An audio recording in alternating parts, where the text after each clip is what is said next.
First there was Frank, recording artist, actor, and Bobby Soxer heartthrob. Then came Dean, crooner and comedy team straight man. Sammy, multi-talented dancer extraordinaire. Peter, British, suave, good-looking leading man. And Joey, stand-up comic and TV star. They caroused and joked together as audiences delighted in their revelry. They danced together with skill and suave finesse. They appeared on TV together. This is it? Yes, This is the team? This is the team. Hold the phone. This is the whole. I'm going to explain it to you now. And I said the season was over. Oh, you sly little devil. You've been hiding it all the time, have you not? I tried to told you. It's really a... No, this team, the girls were picked by the Look magazine as Hollywood's newest beauties. They're all in the current issue. I can't wait to thumb through. And under Sinatra's production banner, they made several hit movies together, showcasing their talents. They emerged as a phenomenon of the optimistic 1960s, a time when a select group of male entertainers would be wildly popular in spite of their drinking, smoking, and womanizing. They were the definition of cool. They wore the best clothes, had the most influential friends, starred in the highest-grossing movies, and sang the most popular songs. And when they got together, there was always an adoring public for their antics. They may have called themselves the Summit, but everyone knew them as the Rat Pack. When Frank Sinatra first appeared before Bobby Soxers in the mid-1940s, no one imagined he would be the musical sensation of the 20th century. Sinatra's popularity was fueled by a post-war change in musical tastes and by millions of young female fans. He quickly became the most popular vocalist of his time. Sinatra had started out as a saloon singer, much to his family's dismay, then was hired as a vocalist with the Tommy Dorsey Band. Within a year, he was getting better offers and began his astounding rise to musical stardom. When Frank Sinatra was in a recording studio, there was no equal. His songs and radio appearances led to offers from Hollywood. After a brief stay at RKO Pictures, his contract was bought out by MGM. It Happened in Brooklyn was his first assignment, and he was paid a then huge salary of $130,000 per movie. Please, Anne, don't go. But, Danny, it's late. There are 25 school teachers living here, and you don't want them talking about my coming in after midnight, do you? Oh, of course not. Good night, Danny. It's been a wonderful evening. Gee, I guess we're going steady now, huh, hey? Then came a string of hits. Hey, take me out to the ball game. Take me out with the crowd.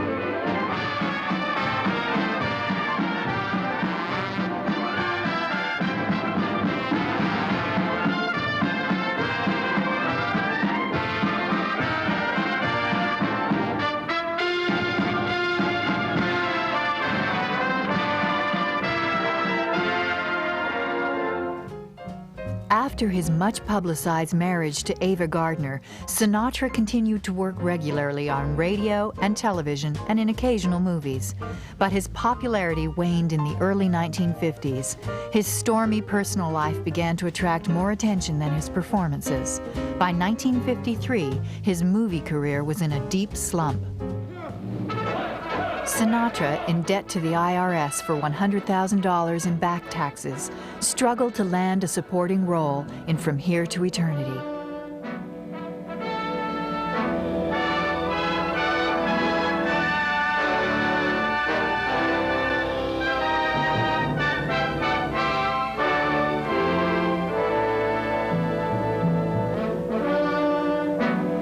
Ava Gardner called Columbia Pictures chief Harry Cohn on her husband's behalf.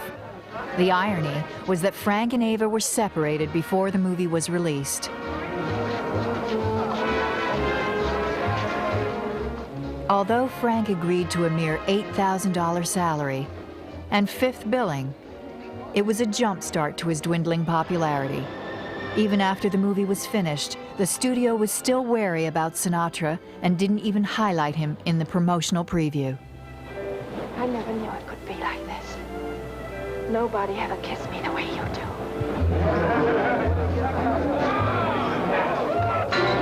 Nobody's gonna do nothing. Anybody does any killing around here, I'll do it. Okay, Fatso. It's killing you want. Come on.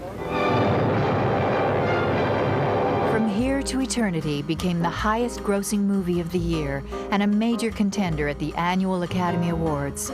Sinatra won the 1953 Oscar for Best Supporting Actor and was given the award by Mercedes McCambridge.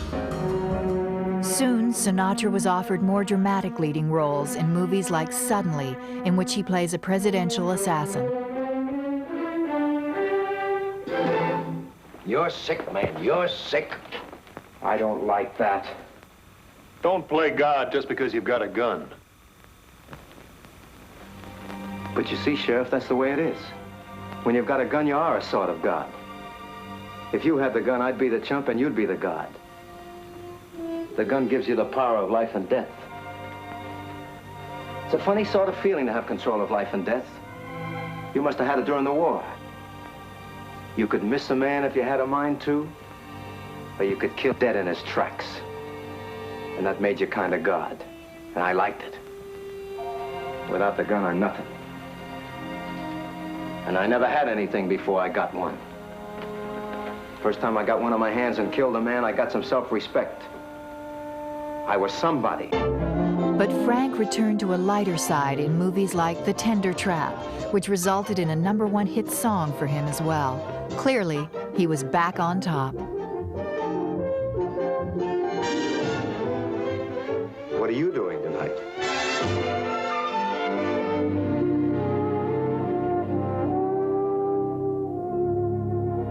Charlie. Oh. You're not talking, you're nibbling.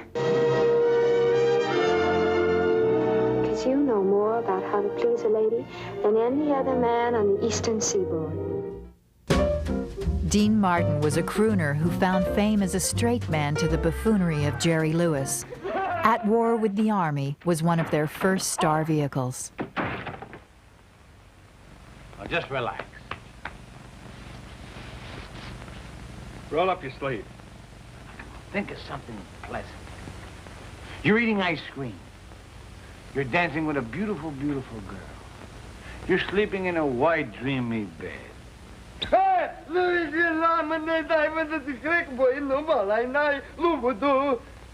I didn't get the last part. Now, that didn't hurt a bit, did it?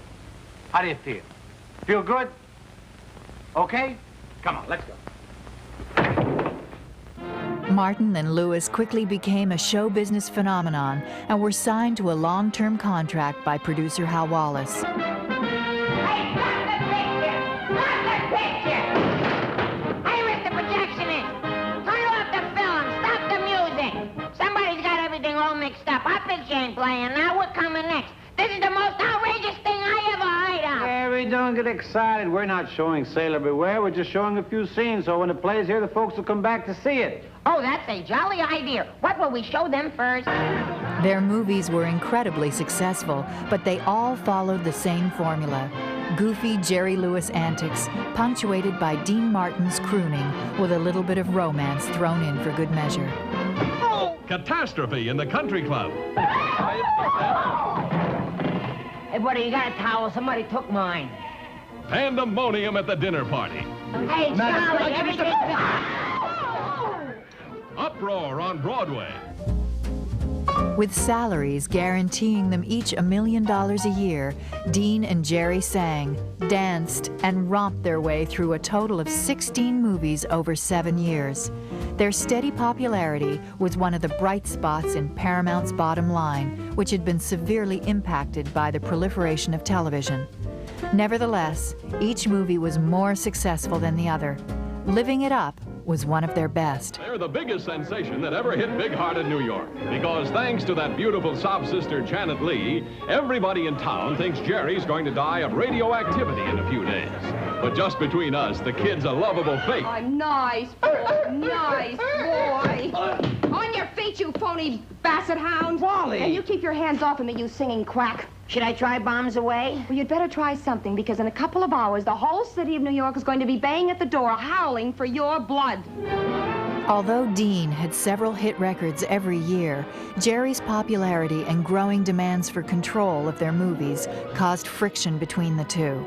Dean felt he was becoming a second banana in what was no longer an equal partnership. After a 10-year career, their friendship disintegrated into bitter disagreements. By the time they made Partners in 1956, the end was near. Dean's true sentiments were echoed in his lines. Oh, wait a minute, you gotta take me with you. Come on, your father and my father were partners. They died together. When I'm ready to die, you can be my partner. Oh, we can be partners. Well, that's swell. When I die? The VistaVision screen is wide open for howls when Dean and Jerry head for the wide open spaces. Say, I'll bet you dance real pretty. Oh, no, I can't dance at all. No, no. No, oh, please. Oh, please. Dean's got a hankering for pretty Laurie Nelson. And shooting. Right? Who wants to go first? Dean segued to Western drama in Rio Bravo, the memorable movies starring John Wayne. It was a role in a guaranteed blockbuster alongside the biggest names in movies. Dean received good notices for playing an alcoholic deputy.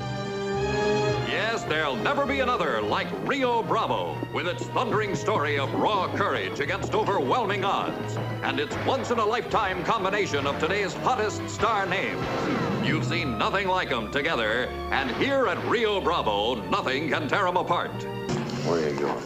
Get your hands off. I said, where are you going? You got no use for a man you can't depend on. One bad night and I'm done for. Dean established his presence as a dramatic actor in other fine films. Get off my back, Sam. Stop chipping away at me. That's what you're doing. Chipping, chipping, chipping. Still, I guess your place is jumping all the time with the bimbos in and out? You mean girls? I don't mean girls' brothers. Two men who had nothing in common but their driving need for success. This is the unforgettable story of the tensions, the passions, the women who would bring them in conflict at every twist of the road. But perhaps the most opportune casting of this period was a co-starring role with his friend and fellow Italian, Frank Sinatra, in the movie version of James Jones' bestseller, Some Came Running. His hometown hadn't changed much in its 100 years. Except for one thing, Dave was back. And everyone knew the trouble and women must be close behind. The most dramatic portrayal in Frank Sinatra's fabulous career. His best friend, Dean Martin. A guy who wouldn't take his hat off to anybody. He always wears hat in the presence of ladies. All the time. He even sleeps in his hat. I'll bet. I learned a little while back that certain conditions bring a gambler luck, you know? And, oh, thank you. And this here hat's one of them. You know, every time I take this hat off, something bad happens to me. All right, go in the door. Oh, by the way, when's the wedding? What wedding? What wedding? Dave, just between you and me, that little old school teacher of yours, you know, she ain't too good an influence. You know, ever since you give up drinking, you've been impossible. Sammy Davis Jr., born into a show business family, had been performing alongside his father since he was a child. Because of America's restrictions on black entertainers, it was 20 years before he really began to make some progress as a member of the Will Maston Trio. That's Sammy Davis Sr. on his left.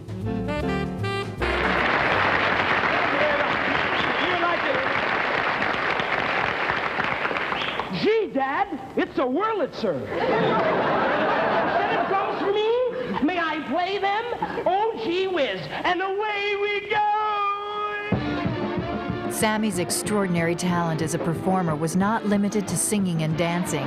When he took drumsticks in hand, the beat really got hot. Here, steady, steady, steady. Here we go. My, I can hardly wait. Here we go. Victor, you ready? Look out.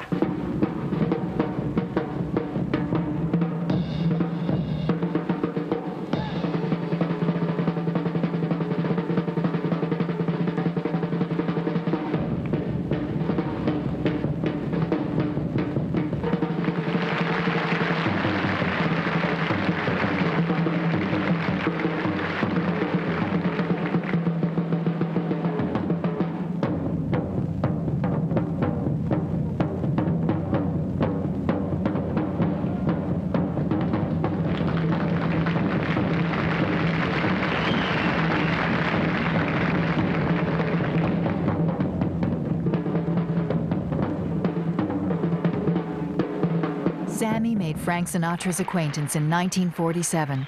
They became close friends, and Frank gave Sammy's career a big push. We can bring you a man who pound for pound packs more talent into a small frame than anyone in show business. Here again is Sammy Davis Jr. and Mark. Sammy had developed a talent for voice impressions in his vaudeville days and was the first black entertainer to mimic white performers. Thank you very kindly. We here at the Academy are proud to have this show this evening, and we would like at this time to present the first award for the best costuming in a motion picture, color or black and white. And here's the man to present that to you, Mr. Cary Grant.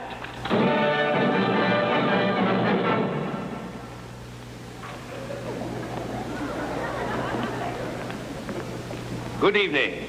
Hello, Eliza. How are you? I'd like to say, ladies and gentlemen, my name is Cary Grant, but they've made a horrible mistake backstage. I'm not supposed to be on now. I don't present it to the award until later. The man that's supposed to be here at this precise moment is my friend and fellow actor, Mr. Jimmy Cagney.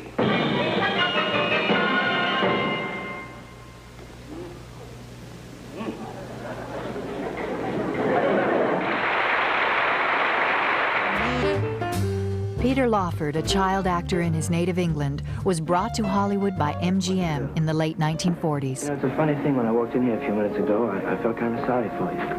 Why? Oh, I don't know. Having to work your way through school, and missing a lot of good times, and, well, not having the best things in life. The best things in life, I've got them. Everybody has. The handsome, dashing Lawford was given leading roles in some of the studio's top musicals, like Good News, and starred in their hit version of Little Women.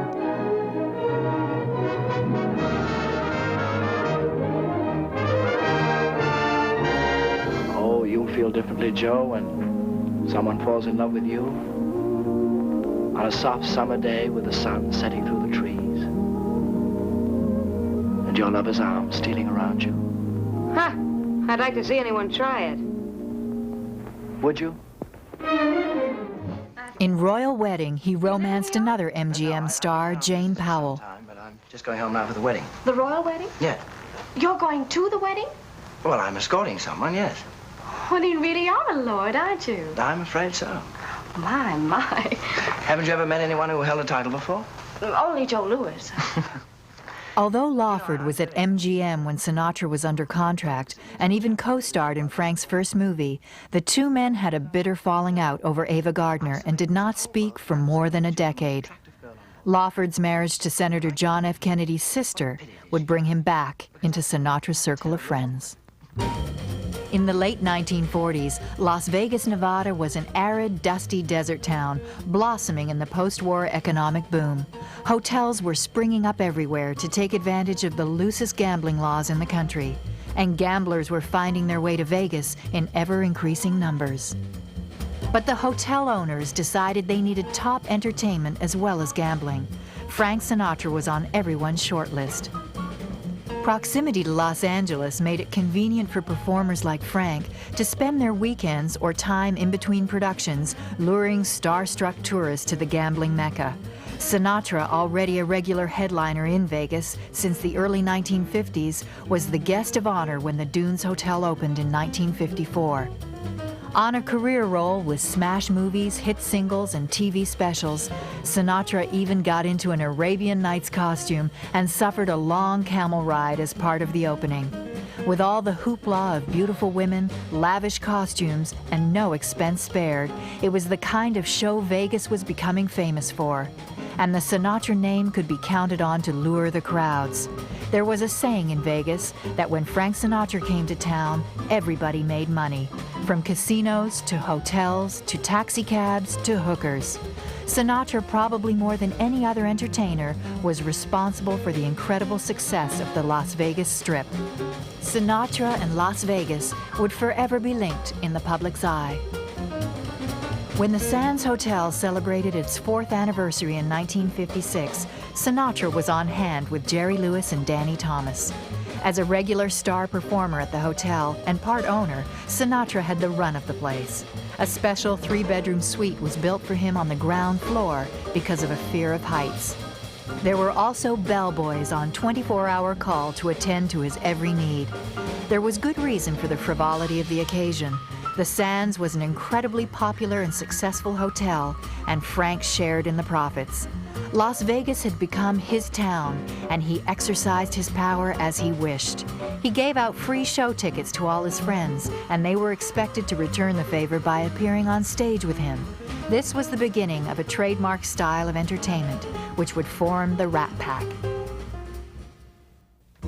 The Rat Pack reportedly began as a group of friends selected by Humphrey Bogart and his wife, Lauren Bacall.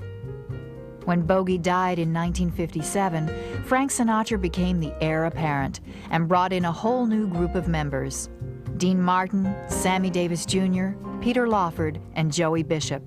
Sinatra was the most powerful of the pack, and the undisputed leader, the chairman of the board. Since Peter Lawford was Senator John F. Kennedy's brother-in-law, the relationship brought a magical aura to the Rat Pack. The late 1950s were the beginning of a new era in politics. Senator Kennedy was the youngest presidential candidate in history, and he even attended a Rat Pack performance at the Sands. The handsome, glamorous candidate and his stunning wife were like a stamp of approval for the fledgling Rat Pack. Las Vegas was the soil on which the Rat Pack grew. It was a place where money and talent were king, and 5 charming entertainers could rule the roost. The Rat Pack was born in late 1959. While the group filmed a movie during the day, they partied on stage at the Sands Hotel at night. Audiences never knew who would show up. Occasionally, the public was treated to a summit of all 5. Their drinking, gambling, carousing, and off-color humor was the core of their appeal. Audiences thrilled at being let in on their jokes, and it was enormously entertaining as this incredible rare footage shows. Here's to Madame Lupescu, who came to King Carol's rescue. It's a wonderful thing to be under a king. Can you do that in a democracy, I ask you?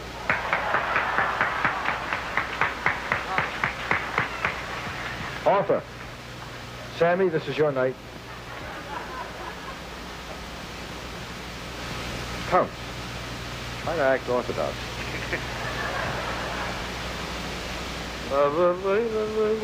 Ladies and gentlemen, I would like at this time to introduce the leader. Is he here? No, he went up the river with a sack of cash. He's up around here somewhere. Well, Dean, I know there are some people here that should be introduced. Well, what do you want from me, Johnny? Well, would you and the leader... You do? Would you and the... Get any on Would you like to start? Good. And this corner weighing 100. 100. That's it. Don't forget on your way out, folks, buy my new book, Power of Positive Drinking. I can recommend it, folks. I read 3 copies, and you get drunker each time you read another copy. There they are, folks. America's newest trio. The Andrew Brothers. Oh, it's so funny. Well, let's drink up and be somebody. Let's drink up and be anybody. Yeah. There's a hell of an ad lib, yeah. Little sign made up for you, Dean. Listen, you see the sign, folks? What the fact you'll think it's an eye test. Here, I'll make one for you. Then later you make one for me, huh? Are you talking about broads or No, a drink? drinking. I'm talking about drinking. You kind of hesitated there for a moment. Boy. Want a little of this? A little of this, a little of that. Drink never hurt nobody. I like the wonderful words of Mr. Joey Lewis. He said you're not drunk if you can lay on the floor without holding on. That's good. Every afternoon. How about mixing me just a pigeon? Where you putting that? Everybody hates a smart-ass, Frank. Yeah, but everybody loves a lover, I'm though. with you, Dave. Huh? How about a toast? A toast? A toast. All right. Where the hell have you been? You can get high watching this show. Hi, Hey, toast. That's right, you drink during the toast. The greatest love, the love of love, greater than that of brother for brother, is the tender, passionate, infinite love of one drunken bum for another. Ladies and gentlemen, sitting with Mr. Grant is a lovely lady whom you saw in Rio Bravo with Mr. Martin, Tony Martin, Irving Martin, Sam Martin, Dick Martin. She is soon to be seen in a picture called Bramble Bush. And now she is the leading lady of our picture, Ocean's 11, Miss Angie Dickinson, is sitting right over there.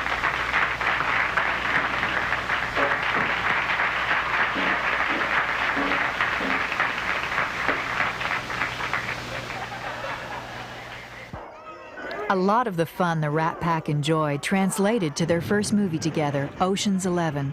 Peter Lawford had found the script, and Frank made a deal with Warner Brothers to finance it. With all that control, he starred all his friends in it. Some critics called it the most expensive home movie ever made.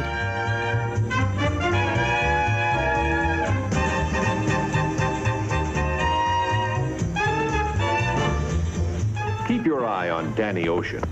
He's the quiet guy in the middle of it all. He's the guy with the big idea.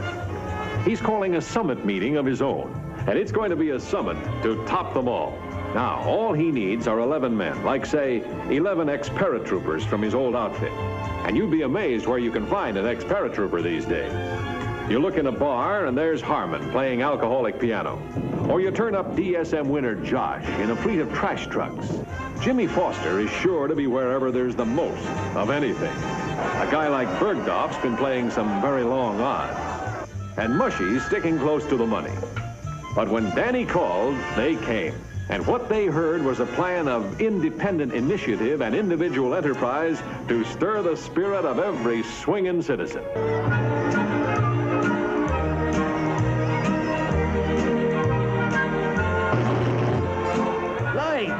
Lights! How'd it come off? Like a charm. Same here. Fantastic. Oh, Danny, what a prize you are. The only husband in the world who'd proposition his own wife. Well, I married you once and it didn't work out too well, so what's wrong with a little hey-hey? Even sometime Rat Packer Shirley MacLaine showed up in an unbilled cameo. Hey, give me a little kiss. Sound idea. It's constructive. You wait right there, and I'll be there in a minute. I'll wait for you. Hello, Sam. How are you? Oh, same as always. I move, I breathe. I seem to feel the thrill of life along the keel.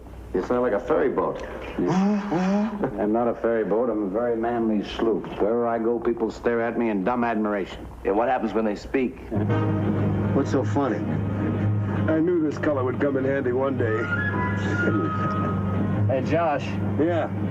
How do you get this stuff off? Well, what I usually...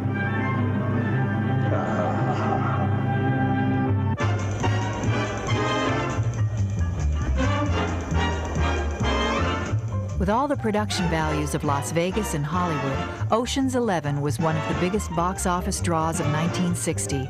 No movie could boast a more appealing cast. It also symbolized the ideals of the Rat Pack: make money and have a good time.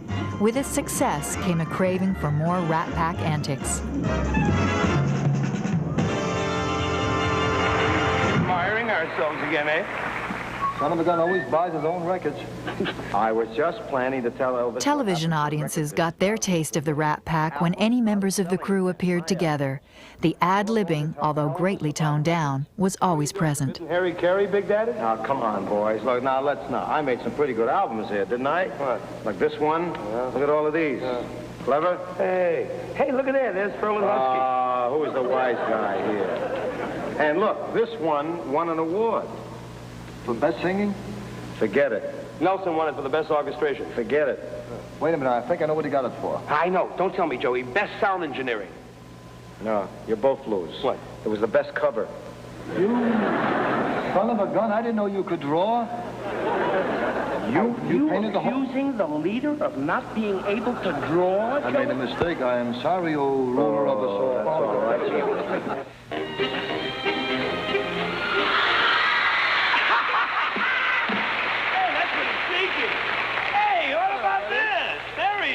charming one, Charlie Snob. How you feeling? Charlie? No, I didn't expect you here. Frank didn't tell me. You hired a writer. Hey, what about that? You want to do something? Yes, I came. I thought maybe I'd dance a little. You want what? What? I'd like to dance a little with you. Did you hear that, fellas? He wants to dance. Take a chance. He wants to dance. Go on to dance with a dancing man. He wants to dance with a dancing man. Oh, what's wrong? Well, you want to dance with me, really? Yes, I would well, like to. Will you help us out, Nelson?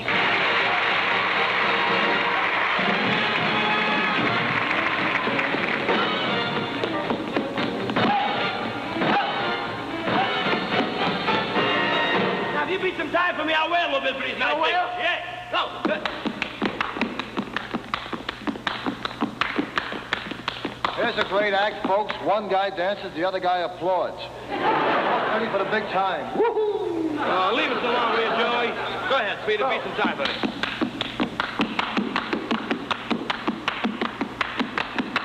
Yeah, hurry it up just a little bit.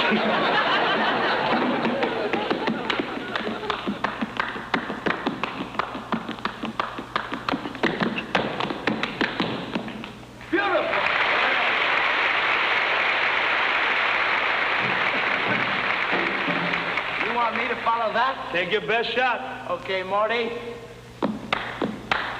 Come.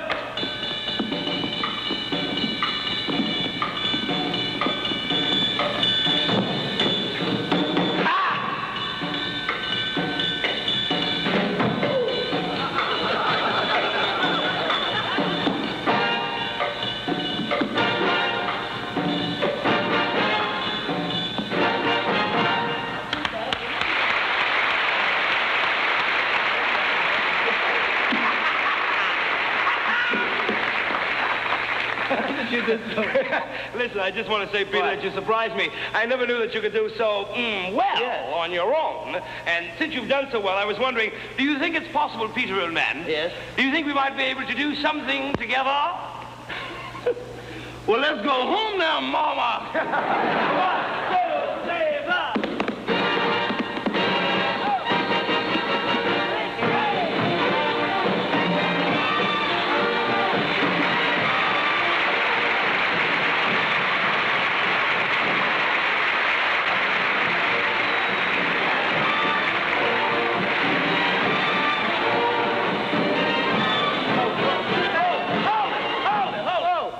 Going to try to do, get on our applause? We don't need you fellas. Just a minute, fellas. You've been on for a long time now. You'll have to leave now. We have another number, sir. I'm sorry. It's ORF. Or. What about our medley? Get off when he tells you to get off, Sam. Get off. You were just on our side a minute ago. You like your quarters here in the Very hotel? much. You like your salary? Yeah. Like your billing? Yeah. Yes. Get off. Get off, Sam. Do it. And take Freddie Bartholomew with you. There were some honorary members added, like Bing Crosby. Man, I feel like Cuckoo the Bird Girl up here. They said it couldn't be done. Now, come on. Now, watch it. This is a big moment in my life. And you've had a few, too. Now, this is really a fine occasion for me. Yes, is it kind of like the meeting at the summit? Yeah. I don't suppose there'll be anything bigger until Elvis gets back and runs into Ricky and Fabian. Do you mean to say that this means nothing to you, boys? Well, it better mean something. Well, I think what Bones means is that when three vagrant minstrels like us gets together, it's sort of a fantastic foo-for-all. Now, look, don't make light of this meeting, chaps. We're together. Do you realize that? Oh, I'm all choked up. Sure. One of the Rat Pack's more endearing qualities was its humorously proprietary attitude towards women, even a guest star like Mitzi Gaynor. Girl, you enjoy. Well, I am only a guest on this show, and do Bing or Dean wear perfume? I warned them about that. I was afraid there had been another woman here. Another woman? That's ridiculous. Well, I hope not, because according to my program, this is our dance. Mitzi, my dear, you may have the entire card. Do you think this world is ready for us? It's too late to turn back now. Smile, Arthur. You're on my foot, Catherine. May we cut in? No. What do you know? Are we supposed to wait in the car? Why not? It's a nice car. Well, it just doesn't look right. Look, I don't want to appear selfish, gentlemen, Well, but listen, selfish. In that case, you wait in the car. I have a much better idea. Mitzi and I will both wait in the car. Well, do you think it's safe? Oh, it's probably stopped rolling by now. What's rolling? Down the hill rolling car. My Essex is running. Now, let's see, where were we? Well, the name is Dean, and we were cheek to cheek. Yeah. Well, I'm not really Sergeant Boswell. I'm Sergeant Boswell in this wonderful new motion picture, Sergeants 3. My real name is Joey Bishop. The uniform was given to me by a very dear friend of mine, Frank Sinatra. Of course, I've given him a couple of things in my lifetime, too. I know you'll enjoy this picture. It's got action, adventure, love. But most important to me, it affords me my first opportunity as a dramatic actor. And if you've got a little time, I'd like to show you a few reels from it in which you see me doing some real good acting. Follow me. Wait till you see the way I come off in this picture. Sam? Roll it, please. You're going to stop us? Now, here.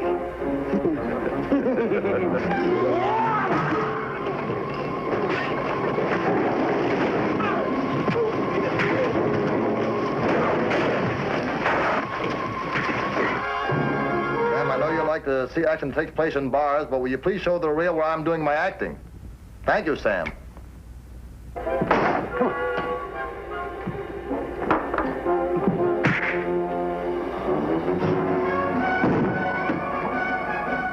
Rest no matter? Drunk. Knock him up. I didn't see me there, Sam. Try another reel.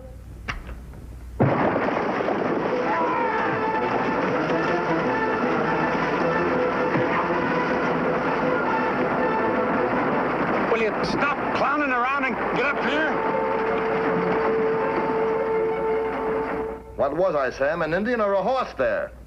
Will you please run the reel that I want you to run, Sam?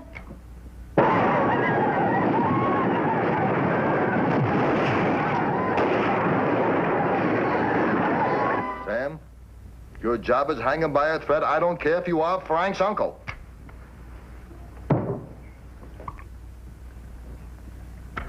Oh, that's it. And there has been some talk that I may be nominated for an Academy Award. I hope you'll get to see the picture.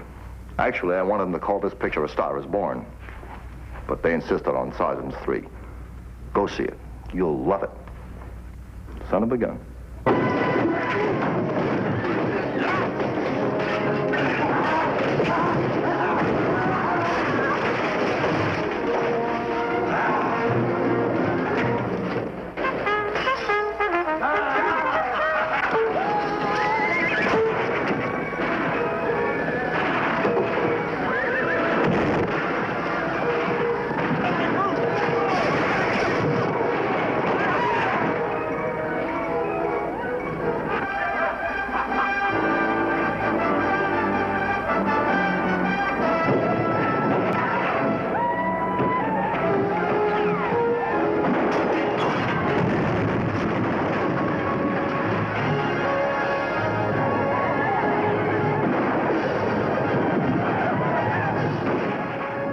With the huge success of Sergeants 3, Frank and Dean flexed their combined heavyweight talent to pick a worthy successor to this Western. What they added to the mix was two of the sexiest women in the movies. Howdy, partner. Just call me Tex. I don't want to fool you. I'm not a cowboy, honest. I'm a girl. Well, I just finished my first American Western movie called Four for Texas. It stars Frank Sinatra, Dean Martin, Anita Ekberg, and me, Ursula Andress. But I tell you that until I came here to make this movie, I had no idea the Wild West could be so wild. Maybe it's just those boys, Frank and Dean. Anita and I did everything we could to make it into a nice, civilized picture. But then they insist on fighting all the time. They're so rough. But then I guess that's the way cowboys are supposed to be. Critics of Four for Texas felt the stars were having more fun than the audience. This is the story of a fellow who came into great good fortune. Another fellow who wanted to separate him from that fortune. Don't try and talk me out of this loot, Zach. Ordinarily, $100,000 would be enough for two, but I think I'll quit while I'm ahead. Now, nothing personal, Zach. Nothing personal. I'm beginning to like you, too. And, when a guy can try to con you with a gun held on him, he can't be all bad. Yes, two guys with a stagecoach full of money. A gang of crazy henchmen. Some crazy to kill. You? Not me. Him. Some just crazy. Would you please help me out? Here's two mental midgets, and I'm trying to straighten them out. When I say go, we'll all point to the right. Go!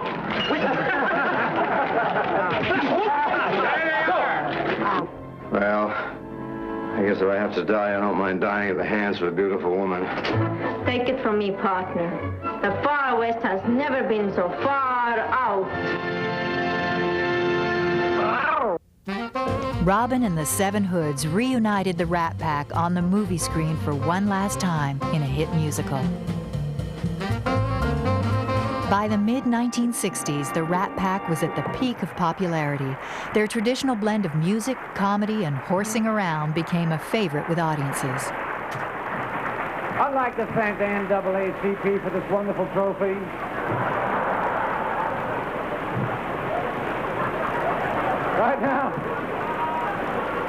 Right now, ladies and gentlemen, we're going to have a young man come out here and do a few impressions of some great movie stars from the silver screen. I imagine you know them all, and here he is,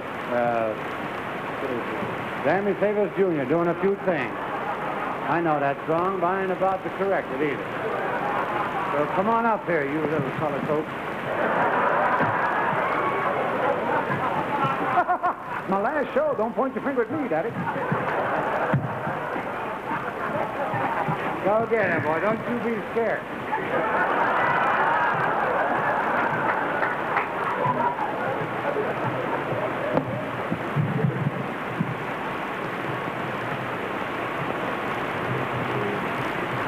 Good evening.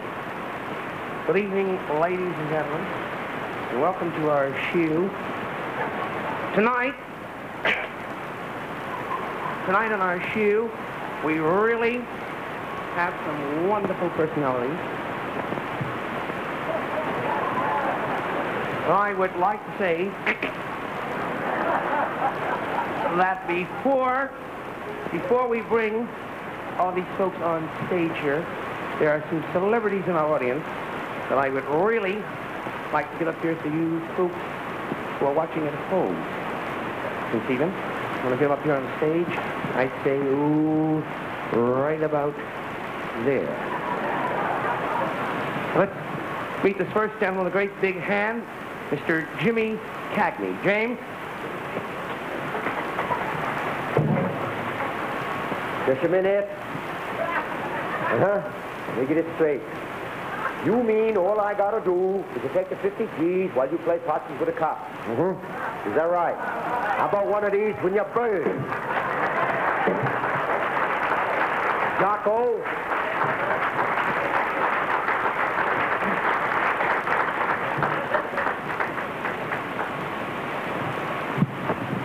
You know, I like to say...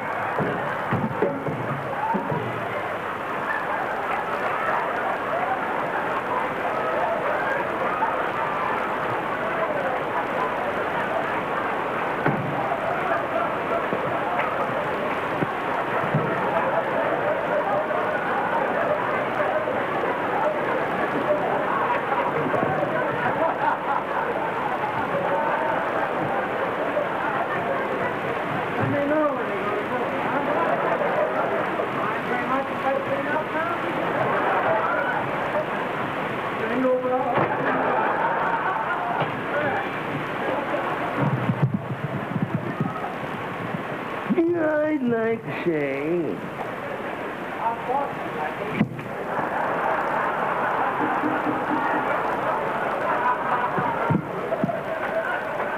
When was the last time you was cut by a colored fella?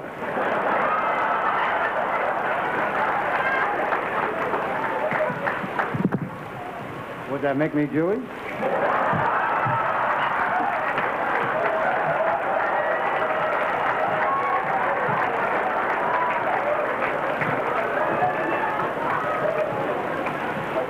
I'd like to say, I'm going to say it one of these days.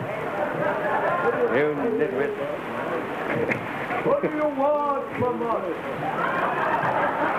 Hey, lady, you know your substance is over detergent. You know that? I'd like to say, you told me you'd fix my neck.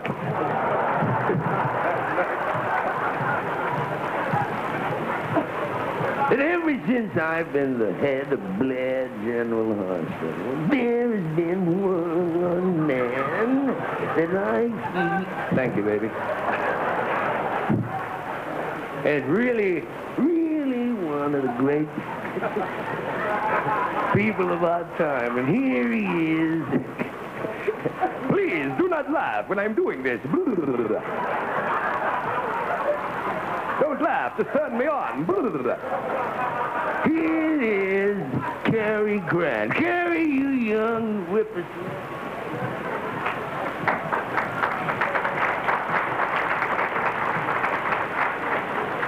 Oh, Judy, Judy, Judy, you can't take a baby out of a man's life and expect him to go on living the way he has been. It's not right and it's not fair. That's all I got to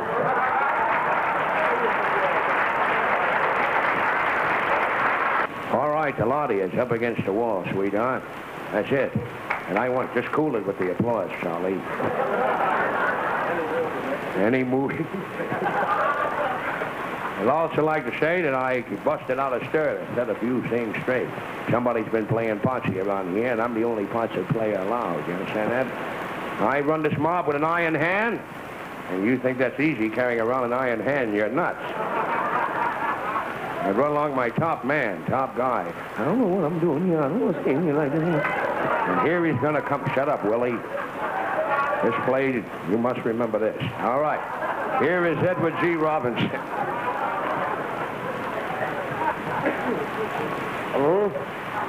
You've been playing parties with my sister. You've been fooling around with my sister and you ain't been paying. Is that right? Mm-hmm. Leave the money on the dresser, Jocko. Otherwise, no more parties. In 1965, Frank Sinatra returned to drama in the World War II action film None But the Brave. He starred in, produced, and also directed the big-budget production on the Hawaiian island of Kauai. Frank's long-proven track record allowed him the kind of control studios usually resisted. However, the entire project was almost lost when Frank came close to drowning during a swim off the Kauai coast. If it weren't for Brad Dexter, a supporting player, Frank probably would have died. From then on, Dexter became Frank's friend and producer. With interest shifting away from the Rat Pack in the late 1960s, Frank pursued his movie career, starring in critically acclaimed films like The Detective. This rare behind-the-scenes footage shows his intensity. Get out. Get the hell out of here. Go on. So much influence. Don't press your luck. Get out of here. I play Matt Helm, freelance photographer, freelance secret agent.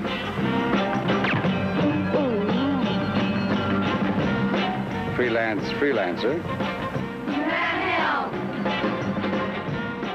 During the spy craze of the 1960s, Dean was cast as the fun-loving agent Matt Helm. It was a successful formula of gimmicks, gorgeous women, and Dean's easygoing style, which continued through 4 successful adventure romps.